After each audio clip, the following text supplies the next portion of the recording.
மீனா திரும்பி வந்ததில் எல்லாருக்கும் ஒரு பக்கம் நிம்மதி அப்படின்னு வந்து பார்த்தீங்கன்னா, ஆனால் விஜயாவுக்கு கடுப்பாக இருக்குது. ஏன்னா வந்து ஸ்ருதி வேற வந்து மீனா மேலே தப்பே இல்லை, மீனா என்கிட்ட தான் சொல்லிட்டு போயிருக்காங்க. ஒரு மிஸ்கம்யூனிகேஷன் ஆகிடுச்சு. அவங்க என்கிட்ட சொன்ன பொழுது நான் வந்து டப்பிங் ஸ்டுடியோவில் மேனேஜரோட பேசிக்கிட்டு இருந்தேன். அதனால வந்து அவங்க என்கிட்ட சொல்லிட்டேன் நினச்சிட்டாங்க அப்படின்னும் போதே கடுப்பாயிட்டாங்க இவங்க.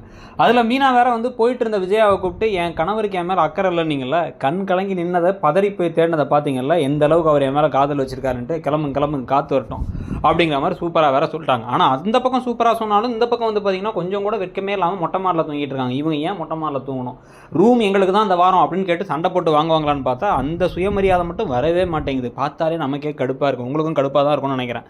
ஸோ இது இல்லாமல் வந்து பார்த்தீங்கன்னா சத்யா தான் வந்து போலீஸ் ஸ்டேஷனில் கேஸெல்லாம் கொடுத்தாருங்கிறத சொன்னதுக்கப்புறமா அதை போய் அவங்க சொல்ல, சத்யாவும் கொஞ்சம் புரிஞ்சுக்கிட்டு வந்து சிட்டிக்கிட்ட எங்கள் அக்கா கிட்ட மாமா கிட்ட விலகியே இருக்கலாம்னு வேற சொல்கிறாரு. கதை எப்படி போகுது நீங்கள் நினைக்கிறீங்கிறத சொல்லுங்கள்.